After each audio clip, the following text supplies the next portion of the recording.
I hope you are doing great. आज हम करेंगे क्लास 8। अब जैसे कि हमारे आराम से क्लास 8 के अंदर जो हमारी साइंस है उसके first chapter, second chapter, fifth और सिक्स्थ चैप्टर हो चुका है। अब हम करेंगे दो चीज़ें। सबसे पहली बात, हम यूनिट 1 जो है आपकी, जैसे कि आपकी सिलेबस बताऊं तो यूनिट 1 के अंदर आपके दो चैप्टर्स हैं, फर्स्ट चैप्टर और सेकंड चैप्टर। ये दोनों आपके सिलेबस में हैं, इसलिए इसकी वर्कशीट सॉल्व करेंगे। यूनिट 2 जो है आपकी मटेरियल्स की, उसके अंदर वैसे तो 4 चैप्टर है, हमारे सिलेबस के अंदर 2 चैप्टर हैं, फिफ्थ और सिक्स्थ। बात करें नेक्स्टली तो हमारे पास आ जाती है यूनिट 4। यूनिट 4 के अंदर हमारे पास फ्रिक्शन चैप्टर आएगा। ठीक है, तो ऐसे ऐसे करके हम यूनिट वाइज, जब हमारे एक यूनिट के सभी चैप्टर कंप्लीट हो जाएंगे, हम उनकी वर्कशीट भी करते रहेंगे। वर्कशीट 1 करेंगे, वर्कशीट यूनिट 1 की। ठीक है, यूनिट 1 फूड है, उसकी वर्कशीट करेंगे। कौन कौन से चैप्टर आते हैं यूनिट 1 के अंदर? क्रॉप प्रोडक्शन और माइक्रो ऑर्गेनिज्म। इन दोनों चैप्टर के बेसिस पर हमको क्वेश्चंस पूछे जाएंगे। सबसे पहला हमको क्वेश्चन पूछा क्या गया है, ए पार्ट। आपको वैसे बताऊं तो टोटल 5 पार्ट्स हैं, ABCDE।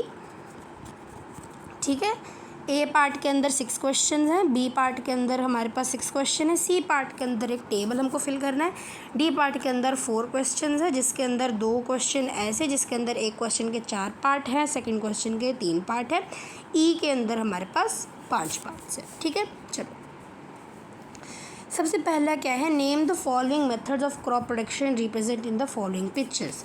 हमको यहाँ पर कुछ तस्वीरें दी गई हैं जनाब, और हमको क्या बताना है कि इनके अंदर क्रॉप प्रोडक्शन का कौन सा मेथड बताया गया है। ठीक है, सबसे पहला ये है, यहाँ पे हम क्या देख सकते हैं, एक भैया हैं, चलो हम कहते हैं इनको रामू भैया। रामू भैया यहाँ पे सबसे पहले क्या कर रहे हैं, ये गाय से क्या कर रहे हैं, ये खेत को जोत रहे हैं। इसलिए ये जो है, ये हमारे पास क्या है, PLOUGHING of soil, ploughing of soil. ये क्या कर रहे हैं, मिट्टी की जुताई कर रहे हैं, जुताई हिंदी में जोतना। ठीक है, नेक्स्ट सेकंड, इसके अंदर हमको क्या पूछा गया है, इसके अंदर यही रामू भैया क्या कर रहे हैं, ये कुछ मिट्टी सी है, इसको एक डंडे के साथ सेट कर रहे हैं। ये है हमारे पास लेवलिंग ऑफ सॉइल, मिट्टी को एक सही लेवल पर लेके आ रहे हैं, मिट्टी की ये समतलाकरण कर रहे हैं, हिंदी में बोला जाए तो ये है लेवलिंग ऑफ सॉइल। थर्ड, यहाँ पे ही रामू काका क्या कर रहे हैं, अपने हाथ से बीज कर, हमने क्या पढ़ा था, बीज बोने का वो। अब इसके 2 आंसर आ सकते हैं, यहाँ पे सीधा सोइंग ही लिख सकते हो, सोइंग ऑफ सीड्स। ठीक है, बीज बीजना, या फिर आपसे पहले इतना ही लिख सकते, हिंदी में लिखने की ज़रूरत नहीं, हिंदी में आपको सिर्फ समझाने के लिख रहा हूँ। या फिर आप सिर्फ सोइंग ऑफ सीड लिख सकते हो, बेटर क्या रहेगा, आप यहाँ पे क्या लिखे, ब्रॉडकास्टिंग। हमने क्या पढ़ा था, बीज बोने के हमने कई तरीके पढ़े थे, उनमें से एक है ब्रॉडकास्टिंग, जब कोई अपने हाथों से बीजों को फैलाता है, इसीलिए ये ब्रॉडकास्टिंग है। ब्रॉडकास्टिंग को अगर मैं आपको हिंदी में बताऊं तो इसे हम प्रसारण कहते हैं। ठीक है, ये मैं आपको वैसे हिंदी में बता रहा हूँ है, ताकि आपको अगर पता लग जाए। ठीक है, यानी कि पहले 3 हो चुके हैं। ये हमारे पास क्या है, प्लोइंग ऑफ सॉइल, जुताई, ये क्या हमारे पास लेवलिंग ऑफ सॉइल यानी कि समताकरण, और ये हमारे पास ब्रॉडकास्टिंग या फिर सोइंग ऑफ सीड्स यानी कि प्रसारण। ठीक है, अब एक लास्ट भी है, इनका क्या है, यहाँ पे हम क्या देख रहे हैं, अब रामू काका ने हमारे पास खेत जोत भी दिया, लेवल भी कर दिया, बीज भी बो दिए। अब ऐसे तो नहीं छोड़ देंगे, पानी भी तो देना पड़ेगा यार, क्या बात कर रहे हो तुम। तो ये है हमारे पास, देख रहे हैं कि यहाँ पे पानी निकल रहा है। अब पानी तो निकल रहा है यानी कि ये इरिगेशन। अब यहाँ पे यही 2 आंसर आ सकते हैं, या फिर अब यहाँ पे सीधा सीधा सिर्फ इरिगेशन लिख दो यहाँ पे। बट दूसरा आपके पास ऑप्शन क्या रहेगी, जो अच्छी है, जो हम लिख सकते हैं। ठीक है, वो क्या रहेगी हमारे पास कि हम लोग यहाँ पे ये मेथड कौन सा है इरिगेशन का, आप इसका आंसर लिखेंगे स्प्रिंकलर सिस्टम ऑफ इरिगेशन। ये आंसर जिसके अंदर इरिगेशन भी आ सकता है।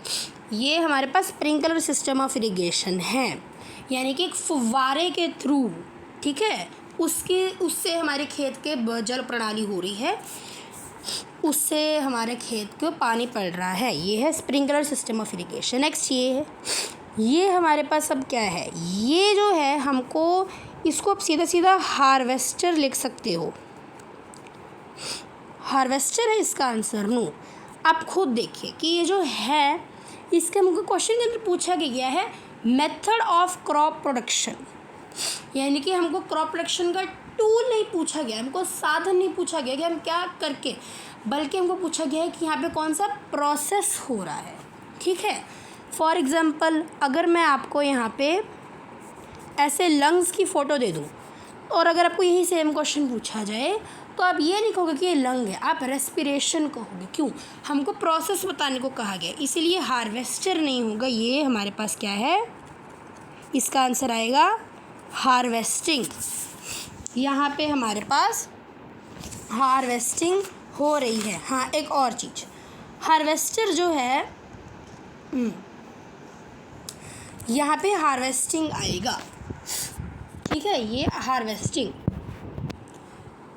खत पे काटना। नेक्स्ट ये यहाँ पे अब हमने सब कुछ कर लिया, अब ये क्या है, यहाँ पर अब हम क्रॉप को स्टोर कर रहे हैं। अब स्टोर के प्रोसेस को आप स्टोरेज लिखे, बेशक स्टोरेज ऑफ क्रॉप्स, या फिर आप लिखे gunny bags to store crops. यानी कि हमारा मेन मकसद क्या है, हम बता क्या रहे हैं इस तस्वीर में कि यहाँ पे जो हमारे पास जो फसल है हम उसको जूट गनी बैग्स के अंदर संभाल के रख रहे हैं, ठीक है, उनकी हम स्टोरेज कर रहे हैं।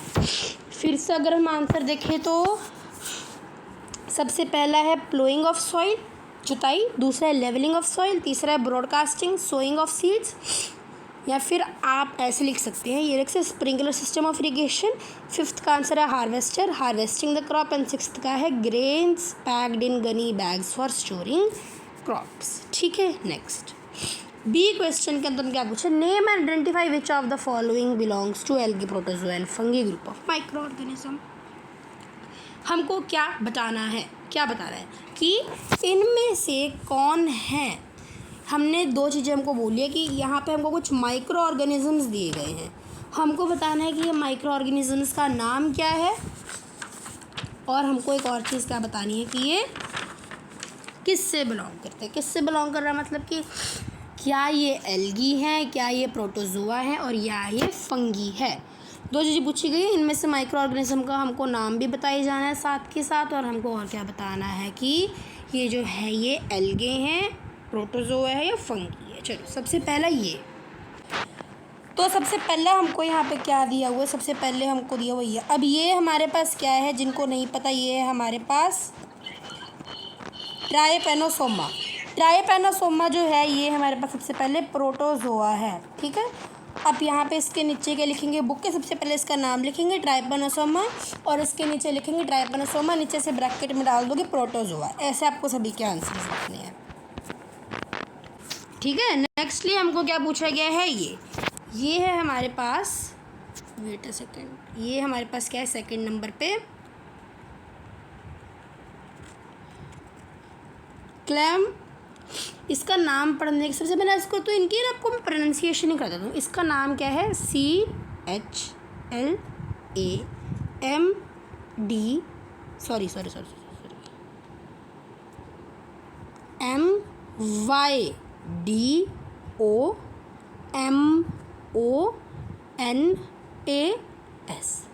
सबसे पहले ये पढ़ो आप, क्या है, क्लै,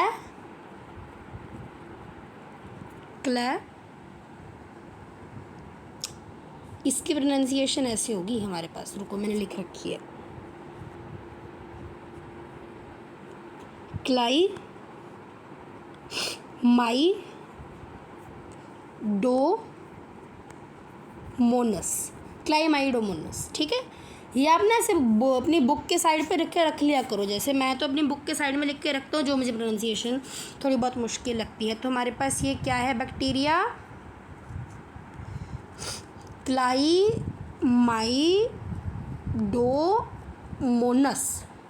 ये हमारे पास बैक्टीरिया का नाम है, ठीक है। और ये बैक्टीरिया जो है सॉरी ओ माय गॉड, अच्छा अब ये है हमारे पास, ये क्या है, हमारी एल्गी फैमिली से आता है, ठीक है, पता चल गया। फर्स्ट का आंसर है ट्राइपैनोसोमा, इसके नीचे ब्रैकेट में आप लिखोगे प्रोटोजोआ। सेकंड है हमारे पास क्लेमाइडोमोनस, इसके नीचे ब्रैकेट में लिखोगे एल्गी। थर्ड, ये आपको नाम ये दिख के पता चल जाए, जो येलो कलर का हो, गोले से बने हो, वो हमारे पास है यीस्ट। और जो यीस्ट है हमारे पास, वो हमारे पास फंगी फैमिली से आ जाता है, फंगी, ठीक है। नेक्स्ट, ये भी आपको देख के पता चलना है, जो थोड़े से ब्लूइश शेड में हो, ऐसे टेढ़ा मेढ़ा सा हो, ये आपको देख के पता चलना चाहिए। ये यहाँ पर पास क्या है, एमीबा, एमीबा है। और एमीबा आपके पास क्या है, ये हमारे पास प्रोटोजोआ है, इसलिए आप इसके नीचे क्या लिखोगे, amoeba which is a protozoa, ठीक है। नेक्स्ट ये, अच्छा नेक्स्ट ये भी आइए देखना, जो थोड़े से पेड़ पौधे जैसा दिखेगा वो हमारे पास क्या है, फिकस। और फिकस हमारे पास एक एल्गे की फैमिली में आ गया। नेक्स्ट, आप पहले ये देख लो, ये आपको सारे क्लियर हो गए। ये ट्राइपैनोसोमा, प्रोटोजोआ। सेकंड है हमारे पास क्लाइमाइडोमस, इसके नीचे ब्रैकेट में लिखोगे एल्गे। थर्ड है ईस्ट, इसके नीचे ब्रैकेट में आप लिखोगे फंगी। नेक्स्ट है हमारे पास एमीबा, इसके नीचे ब्रैकेट में लिखोगे आप प्रोटोजोआ। इसके फिफ्थ है हमारे पास फिकस, इसके ब्रैकेट में आप लिखोगे नीचे एल्गे। सिक्स्थ, ये भी आपको ये लिखो एमीबा पैरामीशियम, ये तो जो है ना, ये तो बहुत ही बेसिक है। पैरामीशियम, पैरामीशियम कैसे रखे, जो थोड़ा सा लंबा सा हो दिखने में, वो पैरामीशियम है, पैरामीशियम। और इसके नीचे है ये हमारे पास प्रोटोजोआ, ठीक है, क्लियर। अब अगर हम इनके आंसर्स देखें तो पहला ट्राइपैनोसोमा, प्रोटोजोआ। सेकंड है क्लाइमाइडोमस, एल्गे। थर्ड है ईस्ट, फंगी। फोर्थ है एमीबा, प्रोटोजोआ। फिफ्थ है फिकस, एल्गे। और सिक्स्थ है पैरामीशियम, प्रोटोजोआ, ठीक है। नेक्स्टली हमको क्या पूछा गया है, टेबल को करना है कंप्लीट, ठीक है, टेबल कंप्लीट करने को बोला गया है हमको, करें कंप्लीट। चलो जी करते हैं, क्यों नहीं करते हैं, हमको तो बहुत अच्छा लगता है टेबल कंप्लीट करने, है ना।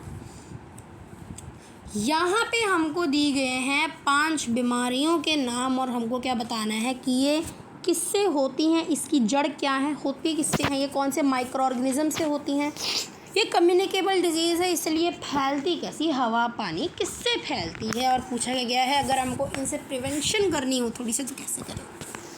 अच्छा, प्रिवेंशन में जब आप अपनी बुक के अंदर जो छापाबाजी करेंगे ना कि पीछे से टेबल है वो देख लेंगे, उसके अंदर बहुत बड़ी बड़ी लाइंस लिखी हुई हैं, और जितना आपका टेबल है उसके अंदर वो शायद ही आए। इसीलिए आप क्या करेंगे, हम बहुत छोटा छोटा 5 वर्ड का आंसर लिखिए कम से कम। चलो, सबसे पहला है, पूछा गया है bacteria causing tuberculosis. Tuberculosis bacteria से होता है, ठीक है, ये ना बैक्टीरिया से होता है। ट्यूबरक्लोसिस को ये हवा से फैलता है, ठीक है, हवा से फैलता है। ट्यूबरक्लोसिस को बचा कर सकते हैं वैक्सीनेशन से। नेक्स्ट, मील्सिस, मील्सिस फैलता है, मतलब मील्सिस होता है वायरस से, ठीक है, ये भी हवा से ही फैलता है। और इसको हम कैसे बचा सकते हैं, आइसोलेशन। जिस बंदे को मील्सिस हुआ है उसको आप आइसोलेशन में रख दो। आइसोलेशन का क्या मतलब होता है, जिस बंदे को होता था ना ऐसे पहले, मतलब जिस टाइम पे कोरोना वायरस था, है ना, तो कोरोना वायरस के अंदर क्या होता था, जिसको कोरोना हुआ है हम उसको एक जगह बंद करके रख देते थे, या फिर बंद करके जेल में तो नहीं रखते थे, जैसे मतलब उसको एक कमरे के अंदर या फिर एक सेपरेट एरिया के अंदर रख देते थे, क्योंकि उससे फैल ना जाए, इसलिए आइसोलेशन। नेक्स्ट है chicken pox. Chicken pox virus से होता है और एयर एंड टच से फैलता है। इसके बचाने के लिए साफ़ खाना खाओ, साफ़ पानी पियो। नेक्स्ट है पोलियो। पोलियो एक वायरस से होता है, कौन सा वायरस से होता है, पोलियो वायरस से होता है, ठीक है, और ये भी हवा और छूने से फैलता है। इसको कैसे बचाएं, अच्छा खाना खाओ, अच्छा पानी पियो, ठीक है। चलो जी, ये देखो, ट्यूबरक्लोसिस बैक्टीरिया से होता है, मील्सिस वायरस से होता है, चिकन पॉक्स वायरस से होता है, पोलियो भी वायरस से होता है। कौन से वायरस से होता है? पोलियो वायरस से। और क्लोरिया बैक्टीरिया से होता है। ठीक है, नेक्स्टली ट्यूबरक्लोसिस हवा से होता है, मील्सिस हवा से होता ट्यूबरक्लोसिस हवा से फैलता है, मील्सिस हवा से फैलता है, चिकन पॉक्स हवा से भी फैलता है और किससे फैलता है? छूने से। किसी चीज़ को छूओगे मील्सिस हो जाएगा। Sorry wait a second. Tuberculosis हवा से फैलता है, मील्सिस हवा से फैलता है, चिकन पॉक्स हवा से फैलता है, किसी अननेसेसरी चीज़ को छूओगे उससे फैलेगा। पोलियो भी हवा से फैलता है और पानी से फैलता है, और क्लोरिया भी खाने से फैलता है और हवा से फैलता है। ठीक है, प्रिवेंशन मेजर में अगर आपको बताऊं तो इन चारों के, यानी कि ट्यूबरक्लोसिस, मील्सिस, चिकन पॉक्स, पोलियो, इन सभी के प्रिवेंशन मेजर सेम है। क्या है प्रिवेंशन मेजर सेम? क्या है? ठीक है, जो मैंने आपको पहले प्रिवेंशन मेजर बताए थे वो गलत थे, एक बार आप मेरी सुनो। ठीक है, वो प्रिवेंशन मेजर क्या है? ये जो टेबल है ये करेक्ट है। चारों के प्रिवेंशन मेजर क्या है? वैक्सीनेशन ड्यूरिंग चाइल्डहुड, बचपन में वैक्सीनेशन करा लो, सही है। सेकंड क्या है? जो इन्फेक्टेड पर्सन है आप उसको आइसोलेशन में रख दो, सभी से अलग रख लो। नेक्स्ट है क्लोरिया। क्लोरिया का प्रिवेंशन मेजर इनसे अलग है। इससे क्या है? वैक्सीनेशन, और वैक्सीनेशन के अलावा क्या है? अच्छा खाना पानी खाओ। ठीक है, ये है हाइजीनिक, अच्छा खाना पानी खाओ, ये है। ये देखो प्रिवेंशन मेजर्स क्या है, इनके अलग से लिखाए हैं। 1 2 3 4 के प्रिवेंशन मेजर सेम है, वैक्सीनेशन एंड आइसोलेशन। और फिफ्थ जो है वो उसके vaccination and hygienic eating and drinking, अच्छा साफ खाना पानी खाओ। ठीक है, next short answer type question. Short answer type question का हमने क्या किया है? एक टेबल बना लिया है। क्यों? क्योंकि डिफरेंस के जो क्वेश्चन होते हैं उनके साथ अगर आप टेबल बनाओ तो वो तब सही रहता है। सबसे पहला रबी खरीफ क्रॉप के बीच में हमको डिफरेंस पूछा गया, चलो बता देते हैं जी। ये पूरा का पूरा टेबल आप चेपाओ। ठीक है, ये सारा टेबल क्या है हमारे पास? सबसे पहले रबी क्रॉप जो है उसको अक्टूबर टू दिसंबर के बीच में ग्रो किया जाता है, और खरीफ क्रॉप को जून एंड जुलाई के बीच में ग्रो किया जाता है। रबी क्रॉप्स को हार्वेस्ट कब किया जाता है? काटा कब जाता है? मार्च अप्रैल के बीच में, और खरीफ क्रॉप को सितंबर अक्टूबर के बीच में काटा जाता है। रबी क्रॉप जो है क्या वो बारिश के ऊपर डिपेंड होती हैं? नहीं, रबी क्रॉप बारिश के बिना नहीं, बारिश के बिना भी उग जाएगी, बट खरीफ क्रॉप उसको चाहिए बारिश। ठीक है, एग्जाम्पल्स आप यहाँ पे कोई भी 3 लिख दे। एक स्टैंडर्ड एग्जाम्पल है, जो एग्जाम्पल आप बहुत ज़्यादातर यही होता है, यही एग्जाम्पल्स को ज़्यादातर हम स्टैंडर्ड मानते हैं। जैसे ये बहुत ईजी एग्जाम्पल है याद रखने को, रबी क्रॉप्स की व्हीट ग्राम पी याद रख लो, और खरीफ क्रॉप की आप याद रख लो कॉटन, पैडी मेज़ कॉटन, वैसे आपको याद रह जाएगी। ठीक है, पैडी मेज़ कॉटन, ये इजी होती है ये 3 एग्जाम्पल याद रखनी। और आपकी मर्जी है, ज़रूरी नहीं ये 3 एग्जाम्पल लिखनी है, अपनी मर्जी से भी आपको एग्जाम्पल लिख सकते हैं, बट 3 एग्जाम्पल्स इनफ है, सफिशेंट है। नेक्स्ट वैक्सीन्स और एंटीबायोटिक्स। अब इसका भी ऐसे टेबल बना सकते हो आप। सबसे पहले टेबल क्या है इसके साथ? सबसे पहले एस्पेक्ट 1 2 3 4 5 6 7 7 एस्पेक्ट्स हैं। इनमें से जैसे कि ये जो आपके बुक के अंदर ना इनके जो एक डेडिकेटेड सा पैराग्राफ दिया हुआ है उसके बेसिस पर ये टेबल बना है। सबसे पहले क्या है? पर्पस। एंटीबायोटिक का मेन पर्पस क्या होता है? यूज टू किल और inhibited the growth of micro organism.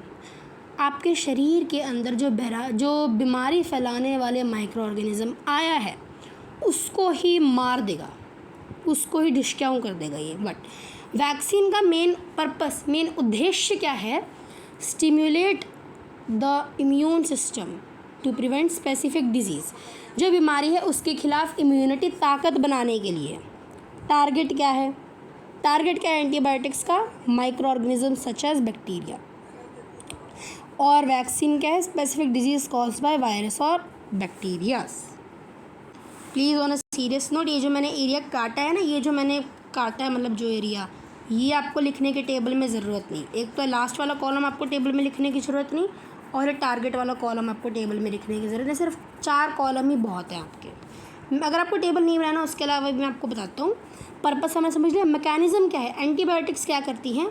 वो सीधा माइक्रोब को मार देगी, उसको कोई फ़र्क नहीं पड़ता यार, जाओ जहाँ जाना है। ठीक है, बट वो सीधा टारगेट को ही, जो उसका है, जो उसका माइक्रो ऑर्गेनिज़म, जो बीमारी फैलाने वाला माइक्रो ऑर्गेनिज़म है, ये सीधा उसको ही मारेगी। जिस माइक्रो ऑर्गेनिज़म के करके बीमारी हुई है उसको ही ये मारेगी।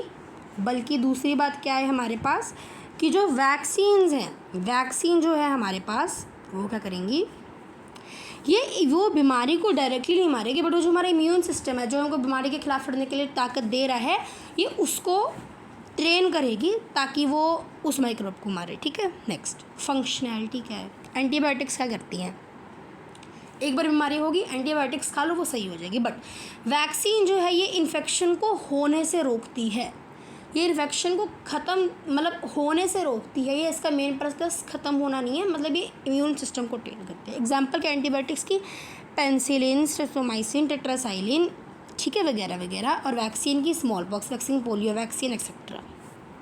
बट अगर ये आपसे टेबल नहीं बन रहा है, टेबल आपको लिखने में मौत आ रही है, तो हमने क्या करा है, ये जो आपकी बुक के अंदर वैक्सीन का और एंटीबायोटिक का पैराग्राफ दिया हुआ है ऑन पेज नंबर 29 एंड 30, या फिर आप बहुत सारा का सारा पैराग्राफ लिख सकते हो, दोनों का फर्स्ट पैराग्राफ लिख सकते हो, बट वो बहुत बड़ा है इसलिए उनमें से स्पेसिफिक लाइन आप पेज और मेन है वो लिख सकते हो कि antibiotics are substances that kill और stop the growth of microorganism. ये वो सबस्टेंसेस जो कि माइक्रो ऑर्गेनिज्म की ग्रोथ को कम करती हैं या फिर मार ही देती हैं, जैसे कि penicillin, tetracycline etcetera.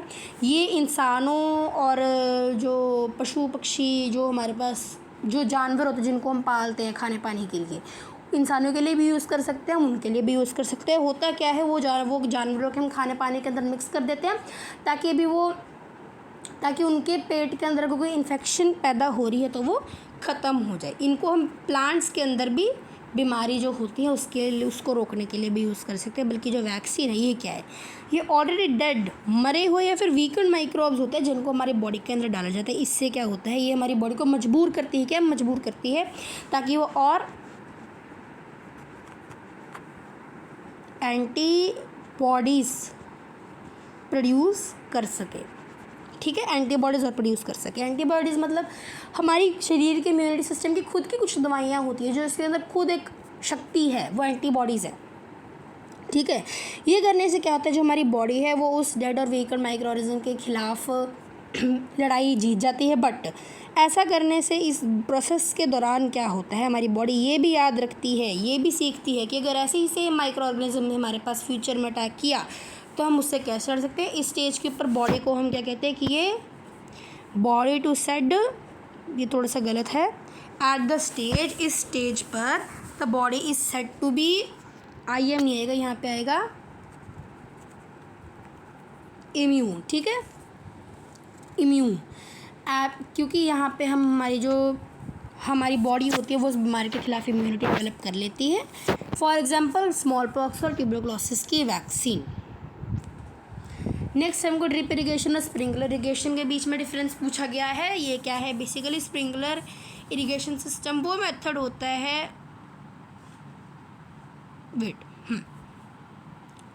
Sprinkler irrigation system कौन सा मेथड होता है जो कि टेरेस, थोड़ी सी ऊंचाइयों के यूज़फुल होता है, जहाँ पे पानी की कमी है या फिर वो ज़मीन थोड़ी सी अनइवन है, समतल ज़मीन नहीं है। यहाँ पे क्या होता है, सीधी पाइप्स, परपेंडिकुलर पाइप्स जो होती हैं उनको ऊपर उनके एक नोज़ल होता है, एक क्या लो एक फुडरा सा होता है, ठीक है, जो गोल गोल घूमता रहता है।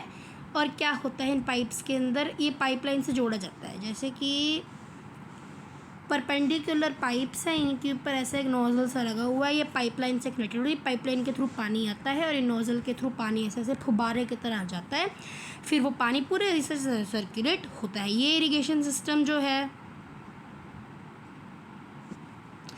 ठीक है, ये इरिगेशन सिस्टम के थ्रू पूरी फील्ड के अंदर ड्रॉप बाय ड्रॉप पानी, मतलब ड्रॉप बाय ड्रॉप नहीं, स्प्रिंकल होता है एक तरीके से पानी। बल्कि जो ड्रिप इरिगेशन सिस्टम है इसके अंदर क्या होता है, इसके अंदर ड्रिपिंग यानी कि वाटर जो है, ये जो एक प्लांट है, प्लांट के ये जो रूट है जो ऐसे ज़मीन सी है, इसके ऊपर ऐसे पाइप सी रख दी जाती है जिससे ड्रॉप बाय ड्रॉप पानी प्लांट की जड़ों के पास पानी गिरता रहता है, क्योंकि छोटा सा होल होता है, धीरे धीरे ड्रॉप बाय ड्रॉप पानी गिरता रहता है। ये सिस्टम है, ये यहाँ कहाँ पे यूज़ होता है, जहाँ पे पानी की स्कैर्सिटी है, जहाँ पे पानी की कमी है। नेक्स्ट है कम्युनिकेबल और non communicable disease. Communicable non communicable एक लाइन का आंसर है, मुश्किल से देखिए कम्युनिकेबल डिजीज़ क्या होती है। कम्युनिकेबल डिजीज़ जैसे कि चिकन पॉक्स और ट्यूबरक्लोसिस, इन दोनों के अंदर क्या कॉमन है कि ये बीमारी एक पर्सन से दूसरे पर्सन के अंदर जा सकती है। ठीक है, ये एक पर्सन से दूसरे पर्सन के बीच में जा सकती है, इसीलिए इन्हें कम्युनिकेबल डिजीज़ किया जाता है। बल्कि नॉन कम्युनिकेबल डिजीज़ जैसे कि कैंसर होगा, डायरिया होती है, दस्तक, ठीक है, ये जो है बीमारी है एक पर्सन से दूसरे पर्सन के बीच में नहीं जा सकती, इसलिए नॉन कम्युनिकेबल डिजीज़ है। सिंपल। नेक्स्ट सेकंड हमको क्वेश्चन, ये फर्स्ट क्वेश्चन था। सेकंड क्वेश्चन हमको क्या पूछा गया है कि हमको 2 एग्जांपल्स देनी है। किन किन की? 3 चीज़ें। सबसे पहले है एग्रीकल्चरल इम्प्लीमेंट्स। एग्रीकल्चरल इम्प्लीमेंट्स यानी कि खेती बाड़ी के अंदर जो हमारे पास चीज़ें, इम्प्लीमेंट्स, टूल्स जो यूज़ होते हैं उनके अंदर सबसे पहले प्लो, हो, हार्वेस्टर और हैरोज। ठीक है, हमारे पास क्या है वो इम्प्लीमेंट्स, जो वो टूल्स जो कि हमारे पास फसल काटने के लिए यूज़ होते हैं। ठीक है, दे आर एग्रीकल्चरल इम्प्लीमेंट्स जैसे कि प्लो, हो, हार्वेस्टर, हैरो। प्लो को हम हिंदी में हल कहते हैं, हो को कुदाल कहते हैं, हार्वेस्टर यानी कि फसल काटने के लिए यंत्र जो यूज़ होता है। हैरो को हम अक्सर हिंदी के अंदर हेंगा भी कह देते हैं, हेंगा जो ऐसा सा होता है। ठीक है, नेक्स्ट है helpful micro organism. Helpful micro organism मतलब वो माइक्रो ऑर्गेनिज्म जो कि हमको हेल्प करे, जैसे कि लैक्टोबैसिलस दही बनाने में यूज़ होता है। ईस्ट फ्लावट के लिए यूज़ होता है, केक्स वगैरह के अंदर। नेक्स्ट है मॉडर्न सिस्टम ऑफ इरिगेशन। आजकल मॉडर्न चीज़ें सब कुछ आ रही हैं, वैसे फसलों को पानी देने का भी बड़ी मॉडर्न चीज़ें हैं, मॉडर्न सिस्टम है इरिगेशन के, जैसे कि फ्यूरो इरिगेशन, स्प्रिंकलर इरिगेशन और ड्रिप इरिगेशन। फ्यूरो इरिगेशन के अंदर गड्ढे से खोदे जाते हैं साइड पे, स्प्रिंकलर इरिगेशन के अंदर परपेंडिकुलर पाइप्स की नोजल लगाया जाता है, फुब्बारा होता है एक, और ड्रिप इरिगेशन के अंदर ड्रॉप बाय ड्रॉप पानी रूट्स तक पहुँचाया जाता है। थर्ड क्वेश्चन भी बड़ा ही ईजी है, कोई ज़्यादा टेंशन बाहर लेने की ज़रूरत है नहीं। What are weeds? वीड्स क्या होती हैं? How are they removed? इनको हम रिमूव कैसे करते हैं? वीड्स को अगर हम नॉर्मली कहें तो वेट अ सेकेंड, देखिए वीड्स और कैसे होते हैं, उनको रिमूव कैसे करें। देखिए weeds are unwanted plants that grow along with the main crop. ठीक है, खेत में कई अन्य अवांछित पौधों प्राकृतिक रूप में फसल के साथ उग जाते हैं। ठीक है, नेचुरल है। ठीक है, एक प्राकृतिक ही है हमारे पास मेथड, जिसके अंदर क्या होता है, जो मेन क्रॉप है उसके साथ और कुछ अवांछित पौधे उग जाते हैं, अननेसेसरी, जिनकी ज़रूरत नहीं होती, फालतू के अंदर उग जाते हैं। ठीक है, इनको हम क्या कहते हैं? वीड्स कहते हैं। वीड्स को अगर हम हिंदी में कहें तो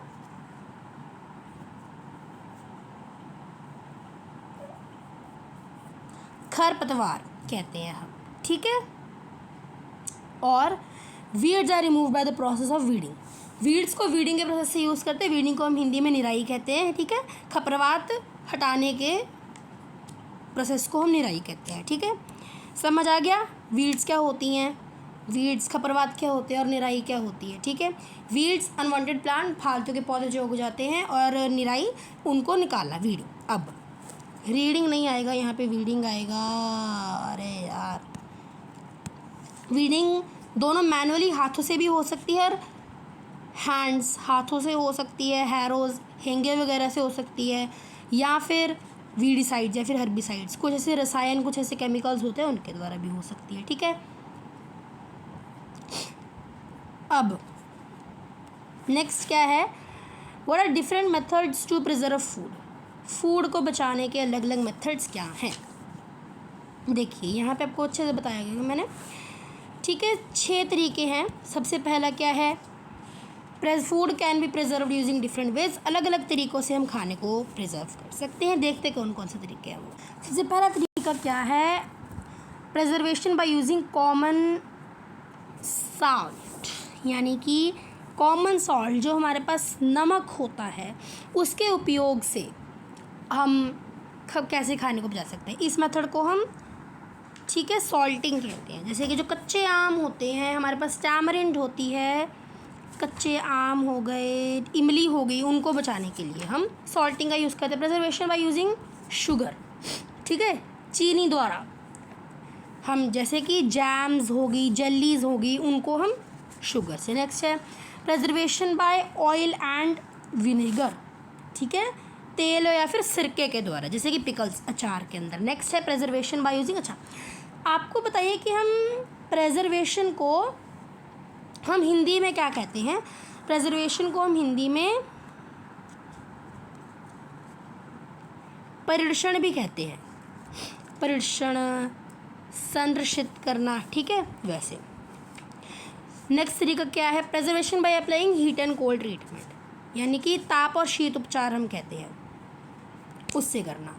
पैस्चराइजेशन क्या? यानी कि एकदम से गर्म करके ठंडा करना, जैसे कि दूध को हम करते हैं। नेक्स्ट है preservation APT, storage and packaging, ठीक है, पैक करना, अच्छे से चीज़ को सील करना, वैक्यूम बनाना, जैसे ड्राई फ्रूट्स का यूज़ करते हैं। नेक्स्ट है केमिकल प्रिजर्वेटिव, रासायनिक तरीके से, केमिकल तरीके से केमिकल्स डालना, जैसे कि सोडियम बेंजोनेट, सोडियम बायोसल्फाइड, ऐसे केमिकल्स डालना।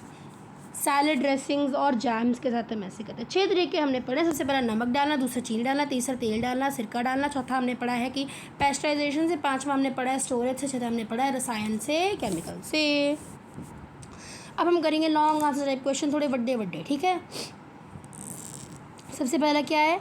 डिफरेंट वेज बताने जिससे फार्मर अपने मिट्टी की फर्टिलिटी को बढ़ा सकता है, मिट्टी की उपजाऊ क्षमता को बढ़ा सकता है। पहले मैन्योर डाल के, मैन्योर का क्या सिलसिला है कि जो मैन्योर है वो होती क्या है, जो गले सड़े डिकम्पोज, जो गड़े सड़े ऑर्गेनिक मैटर, जो गड़े गड़े प्राकृतिक जो चीज़ें हैं, जैसे कि मरे हुए पेड़, मरे हुए जानवर के अवशेष, ठीक है, उनसे जो सड़ जाते हैं वो मैन्योर बन जाते हैं। एनिमल वेस्ट हो गया, ठीक है, कोई एनिमल की फीसीज होगी उससे, ठीक है, और प्लांट्स और एनिमल्स जो मर जाते हैं उनसे, वो गल सड़कर मैन्योर बन जाते हैं, ठीक है। इसके अंदर ऑलमोस्ट सभी सेंट्रल न्यूट्रिएंट्स होते हैं।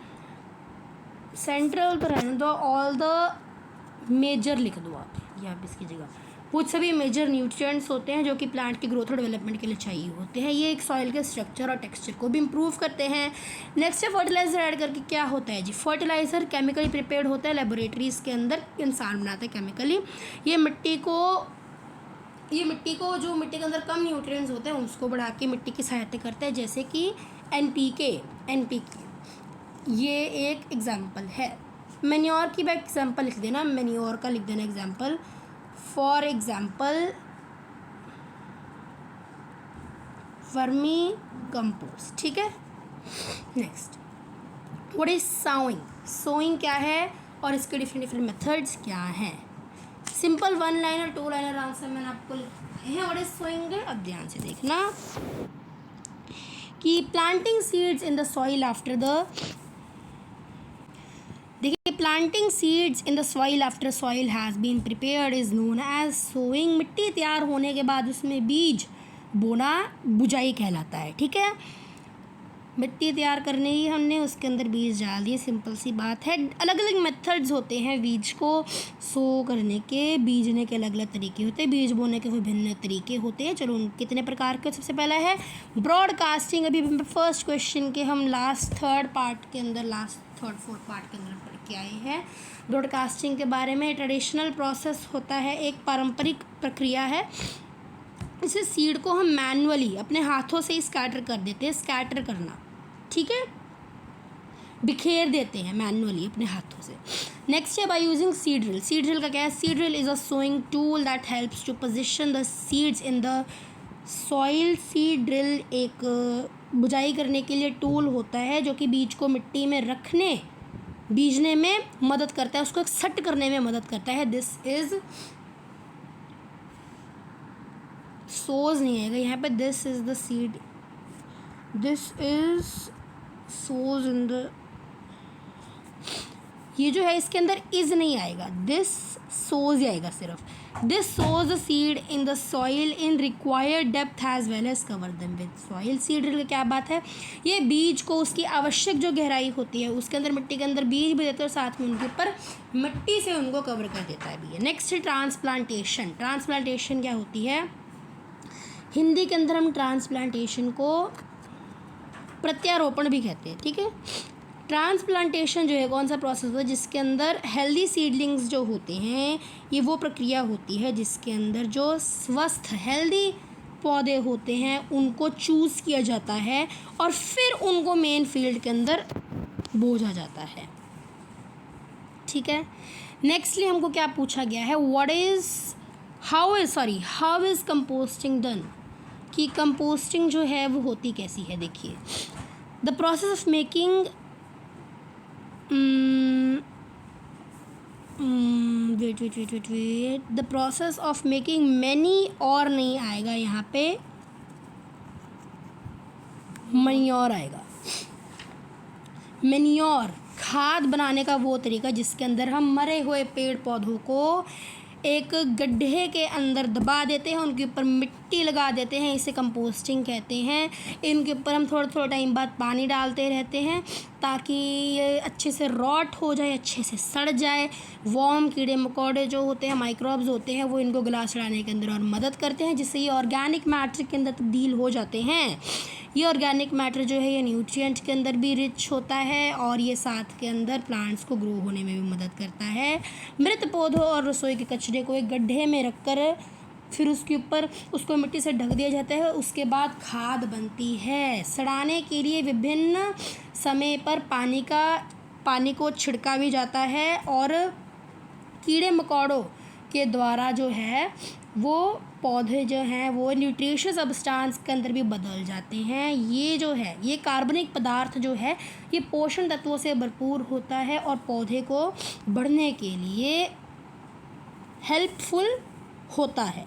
ठीक है, इसके बाद जी हमको 2 क्वेश्चन ही रह गए हमारे पास, सिर्फ ज़्यादा तो है नहीं। 4th और 5th क्वेश्चन क्या पूछा गया है हमको mainly, how are microorganism helpful to us. Microorganism हमारे लिए हेल्पफुल क्यों होते हैं। आपको एक फैक्ट बताऊँ, हम माइक्रो ऑर्गेनिज्म को हिंदी के अंदर क्या कहते हैं,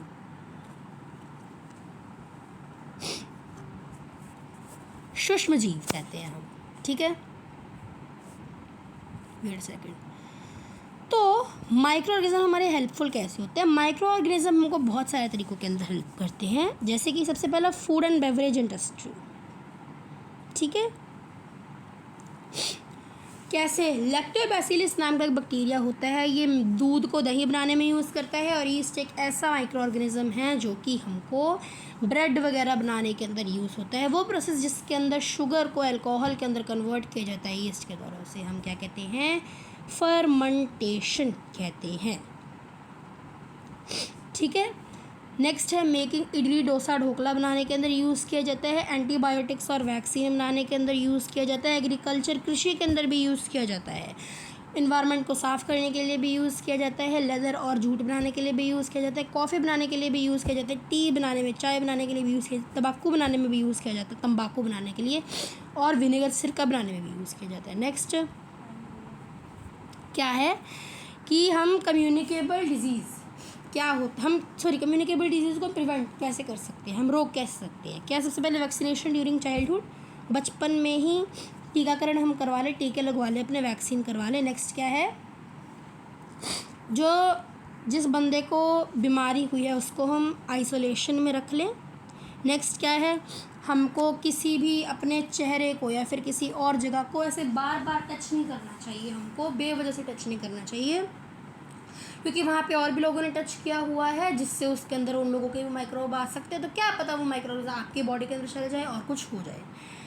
नेक्स्ट क्या है, हमको हमारे हाथों को अच्छे थोड़े टाइम के अंदर साफ़ करना चाहिए, सैनिटाइज करना चाहिए। हमको मस्कीटोज़ को ब्रीड नहीं करने देना चाहिए, मतलब हमको रिप्रोड्यूस करने देना चाहिए, हमको उनकी आबादी को नहीं बढ़ने देना चाहिए। हमको पानी को एक जगह खड़े भी नहीं रहने देना चाहिए, एक जगह पानी पड़ा हुआ है उसको साथ के साथ उसका कुछ करो। क्यों, क्योंकि जहाँ पे पानी खड़ा है वहाँ पे मस्कीटोज़ ब्रीड करेंगे, वहाँ पे मस्कीटोज़ रिप्रोड्यूस करेंगे। नेक्स्ट क्या है, हमको साफ़ खाना खाना चाहिए, साफ़ पानी पीना चाहिए। ये था वर्कशीट 1। नेक्स्ट वीडियो के अंदर हम वर्कशीट 2 को सॉल्व करेंगे। Thank you, bye bye.